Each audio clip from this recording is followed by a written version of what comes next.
Oke, kalau kita bicara soal Arktik, apa yang kebayang? Mungkin hamparan es yang luas dan sepi ya? Nah, lupakan itu semua. Karena sekarang, Arktik itu bukan lagi sekedar kutub utara yang dingin. Di lanskap keamanan global yang baru ini, Arktik udah jadi panggung utama. Sebuah koridor strategis yang bisa jadi penentu keseimbangan kekuatan dunia. Dengerin deh kutipan ini, keras banget kan?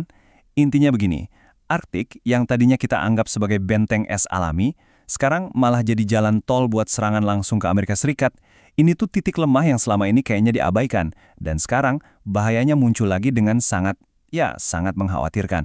Nah, sekarang coba lihat peta ini. Ini yang bikin ngeri. Anda lihat kan, jarak dari pangkalan-pangkalan di Arktik ke kota-kota besar kayak Washington atau New York itu deket banget kalau lewat atas, lewat kutub. Apalagi sekarang ada rudal hipersonik modern. Waktu tempuhnya bisa kurang dari sejam. Ini bukan lagi ancaman di atas kertas. Ini udah jadi sesuatu yang nyata dan mengerikan. Jadi dulu, Amerika Serikat itu merasa aman banget kan. Ada dua samudera raksasa di kiri kanan dan perisai es tebal di utara. Rasanya kayak benteng alami. Nah, rasa aman itu sekarang udah hilang. Kenapa bisa begitu? Yuk kita bongkar gimana lanskap strategis di sana udah berubah total. Lihat deh perbandingan ini. Kelihatan banget bedanya. Yang kiri itu zaman dulu, waktu Perang Dingin. Namanya garis DEW. Anggap aja ini kayak pagar pertahanan yang cuma didesain buat satu musuh, pesawat pengebom Soviet. Simple. Nah, sekarang lihat yang kanan. Ini kondisi sekarang, jaringan fasilitas militer yang rumit banget tersebar di mana-mana. Karena apa? Karena sekarang ancamannya bisa datang dari mana aja, dalam bentuk apa aja. Nah, ini dia biang keroknya. Jaringan sensor utama Amerika di Arktik itu udah ketinggalan zaman banget. Bayangin aja Anda pasang pagar kayu renggang buat nahan nyamuk, ya jelas tembus. Rudal-rudal jelajah modern yang terbang rendah bisa lewat gitu aja tanpa ketahuan. Jadi, ya sistem ini udah nggak relevan lagi. Oke, jadi situasinya gawat. Terus, apa respons NATO? Nah, mereka nggak main-main. Mereka langsung balas dengan kekuatan penuh. Mereka gelar latihan militer super besar buat ngetes kemampuan mereka di salah satu tempat paling ekstrim di muka bumi. Namanya Latihan Cold Response 2026. Lihat angka ini. 32.500 personil. Ini bukan latihan biasa ya. Ini salah satu pengerahan pasukan NATO terbesar di Arktik sejak akhir Perang Dingin. Jelas banget ini sinyal buat semua orang kalau NATO sangat serius menanggapi ancaman di ujung utara. Dan cakupannya itu luar biasa. Ada 14 negara NATO yang ikut serta. Lokasinya membentang dari Norwegia Utara sampai ke Laplandia di Finlandia. Ini juga jadi tes pertama buat kerangka kerja baru mereka, namanya Arctic Sentry. Dan jangan lupa, semua operasi ini, darat, laut, udara, dilakukan di kondisi super ekstrem, di suhu minus 20 derajat Celcius. Kebayangkan dinginnya? Oke, sekarang mari kita lihat lebih dalam. Apa aja sih yang mereka lakukan di sana? Latihan ini benar-benar jadi ajang pamer kemampuan militer NATO yang paling canggih dan terkoordinasi. Contohnya ini nih, keren banget.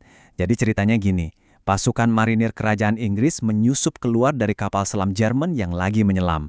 Mereka diam-diam bergerak ke darat pakai perahu karet, terus mereka cari target, dalam simulasi ini radar musuh, dan ngirim lokasinya. Setelah itu, mereka balik lagi ke kapal selam tanpa ada yang tahu. Ini yang namanya interoperabilitas. Pasukan dari negara beda bisa kerja bareng dengan sangat-sangat mulus. Di udara, ada momen bersejarah. Jet-jet tempur F-35 dari Amerika dan Norwegia terbang bareng lebih dari 100 kali. Terus ada F-A-18X Hornet dari Finlandia, sama JS-39 Gripen dari Swedia yang ngisi bahan bakar di atas Norwegia dari tanker Amerika. Semuanya ini dikoordinasikan dari pusat komando baru NATO. Ini pertama kalinya kekuatan udara negara-negara Nordik ini bisa terintegrasi penuh di bawah payung NATO. Benar-benar mengubah peta kekuatan di udara. Dan kutipan dari kansler Jerman ini benar-benar kena. Dia bilang, di lokasi ini juga Bundeswehr membela Jerman.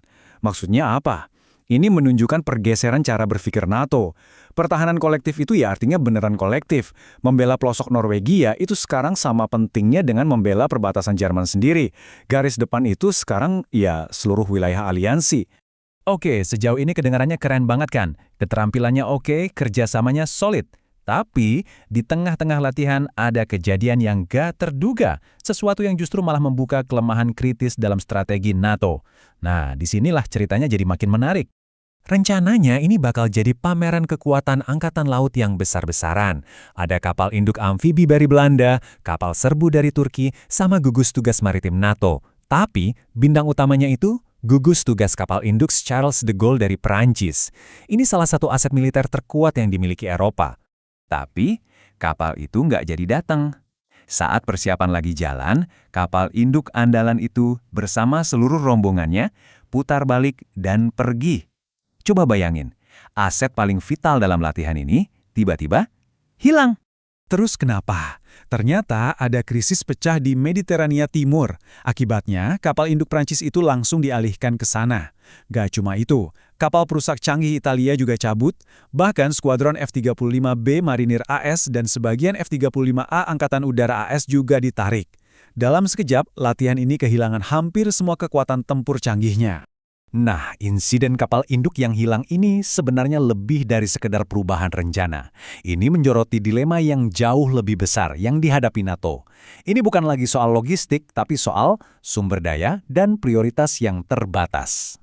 Jadi ini dia kesimpulan utamanya. Di satu sisi, latihan ini membuktikan kalau pasukan NATO itu punya keterampilan yang hebat. Mereka bisa bekerja sama dengan sangat efektif. Integrasi negara-negara Nordik itu juga terbukti nyata. Tapi di sisi lain, latihan ini juga mengekspos masalah skala dan sumber daya. Ternyata, kalau ada satu krisis di satu tempat, aset-aset penting bisa langsung ditarik dari tempat lain.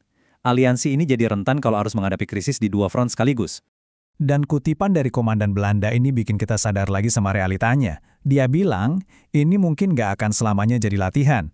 Kalau ada kapal selam Rusia lewat, itu ancaman langsung ke pelabuhan Rotterdam. Buat mereka yang di lapangan, ini bukan main-main. Ancaman di Arktik itu dampaknya bisa langsung terasa sampai ke jantung Eropa. Jadi pertanyaannya, gimana cara NATO beradaptasi sama kenyataan pahit ini?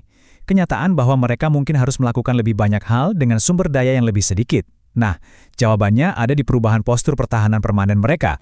Langkah pertamanya adalah perubahan struktur. Mereka meluncurkan kerangka kerja baru bernama Arctic Sentry.